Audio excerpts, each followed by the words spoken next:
مساء الخير، ازيكم؟ النهاردة هنعمل مع بعض الكنتاكي في البيت بطريقة سهلة وبسيطة جدا، وان شاء الله ينال اعجابكم. واذا عجبكم الفيديو شير ولايك للفيديو، تفعيل زر الجرس علشان يوصلك كل جديد من فيديوهاتي على اليوتيوب وعلى صفحتي على الفيسبوك. ويلا بينا نشوف الطريقة والمقادير بتاعتنا مع بعض.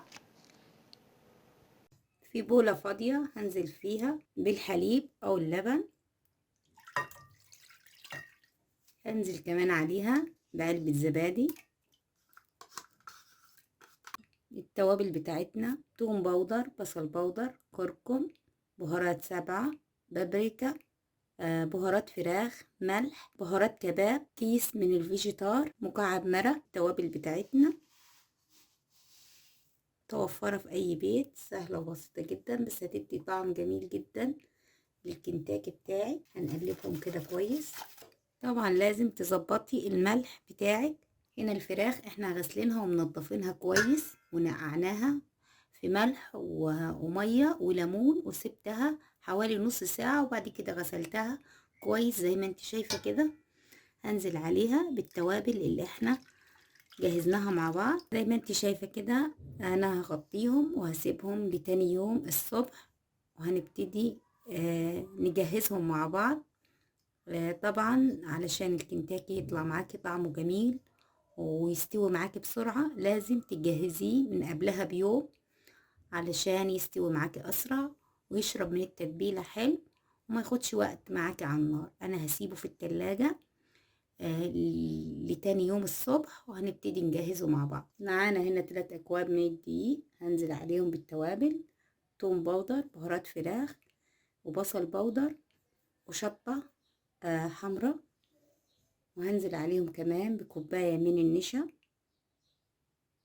كيس من الفيجيتار هيدي طعم جميل. هنقلبهم كده كويس. ده خليط الدقيق اللي هنغلف بيه الكنتاكي علشان يديكي طعم جميل زي الكنتاكي الجاهز بالظبط، زي اللي بتشتريه من بره، طعمه جميل.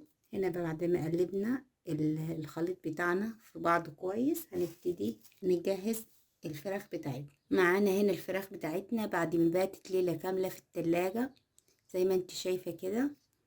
لازم الفراخ لما تيجي تعمليها كنتاكي لازم تبيتيها ليلة كاملة في الخلطة بتاعتها علشان تتشرب من الخلطة حلو، وكمان ما تبقاش نية معاكي، تستوي معاكي بسرعة. هنا بعد ما جهزنا الدقيق بتاعنا، معانا هنا مية ساقعة متلجة.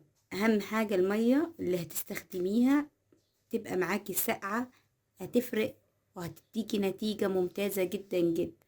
هنبتدي كده ناخد واحدة كده من الخليط وننزل فيه بالدقيق ونضغط عليه كده بايدينا ونخبطه كده، وبعد كده هننزل فيه في المية الساقعة بالشكل ده.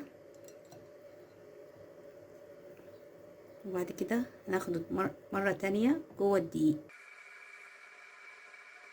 زي ما انت شايفة كده. حصلنا على التجعيدات دي من المية الساقعة والدقيق. طبعا احنا مش هنعمل الكمية كلها ونركنها جنبنا، لا، اللي هنبتدي نحطه في الزيت هو بس اللي هنجهز. هتجهزي اللي انت هتنزلي فيه بالزيت فقط لا غير، ده اللي عاوزين نحصل عليه. التجعيدات دي هتحصلي عليها من الخطوات اللي احنا جهزناها مع بعض. هناخد القطعتين دول نقليهم الاول، وبعد كده نبتدي نجهز قطعتين تانيين. معانا هنا زيت سخن على النار، لازم تسخنيه كويس. هنبتدي ننزل بالقطعتين كده مع بعض. طبعا هنقلب فيهم من الوقت للتاني باستمرار علشان ما يتحرقش معانا الدجاج بتاعنا، وكمان يستوي معانا حلو وياخد لون جميل. طبعا القطعتين بياخدوا في الزيت حوالي من 7 ل8 دقايق. طبعا على نار متوسطة، مش عالية، علشان تستوي براحتها وما تاخدش لون معاكي بسرعة وتتحرق وتبقى معاكي نية من جوه ومش مستوية. لازم تخلي النار هادية بتاعتك، وكمان تقلبي باستمرار لحد ما يستوي معاكي. انا هخلص جميع الكمية بتاعتي بنفس الطريقة، وهنشوفها على طبق التقديم مع بعض.